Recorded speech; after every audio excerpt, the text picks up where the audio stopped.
2, 3 நாளா சரியா தூக்கமே இல்ல. இன்னைக்கு 6:45க்கு தான் ஏந்திச்சிக்கவே முடியல. சரி ஏந்திச்சிட்டு ஃப்ரெஷ் அப் ஆயிட்டு கிச்சனுக்கு வரது 7 மணி ஆயிடுச்சு. அது இல்லாமல் தம்பிக்கு ஸ்கூல் இருக்கா, கொஞ்சம் சீக்கிரமாக சமைக்கணும். அது இல்லாமல் சரின்ட்டு என்ன செய்யலான்னு பார்த்தாக்கா, ரசம் வச்சுட்டு முட்டைகோஸ் பொரியல் செய்யலாம் அப்படின்னு சொல்லிட்டு தான் ரெடி பண்ணிட்டு இருந்தேன்.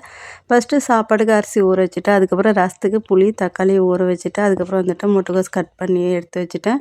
கையோட சாப்பாடு வச்சுட்டு, அதுக்கப்புறம் தாளிச்சு விடலாம் அப்படின்னு சொல்லிட்டு அரிசி கழுவி சாப்பாடு வச்சுட்டேன். முட்டைகோஸ் தாளிச்சு விட்டுட்டு, அந்த காய் வேகிற கேப்பில் வந்துட்டு ரசத்துக்கு தேவையானது எல்லாமே ரெடி பண்ணி வச்சுக்கிட்டு, ரசமும் கையோட தாளிச்சு விட்டுட்டேன். சில பேர் ரசம் வச்சாங்கனாக்கா ரசத்தை நல்லா கொதிக்க வச்சிடறாங்க. பட் அந்த டேஸ்ட் எப்படி இருக்குன்னு எனக்கு தெரியல. இது வரைக்கும் நான் சாப்பிட்டதில்ல. பட் நான் ரசம் வச்சேனாக்கா கொதிக்க விட மாட்டேன். லைட்டாக நுர கட்டி வருதில்ல, அந்த டைம்லேயே வந்துட்டு ஆஃப் பண்ணிவிடுவேன். ரசம் ஒரு பாத்திரத்தில் மாற்றி வச்சுக்கிட்டு, அதுக்கப்புறம் காய் வெந்துக்கிச்சு கொஞ்சமாக தேங்காய் துருவல் போட்டு அதுவுமே ஒரு பாத்திரத்தில் மாற்றி வச்சுட்டு, இன்றைக்கி சிம்பிளாக ரசமும் முட்டைகோஸ் பொரியல் ரெடி பண்ணியாச்சு. தம்பியோட லஞ்ச் பாக்ஸ்க்கு வந்துட்டு முட்டைகோஸ் சாப்பாடு தான் மிக்ஸ் பண்ணி கொடுத்து விட்டுருந்தேன். அவனும் ரெடி ஆகிட்டு பாய் காமிச்சிட்டு ஸ்கூலுக்கு போயாச்சு.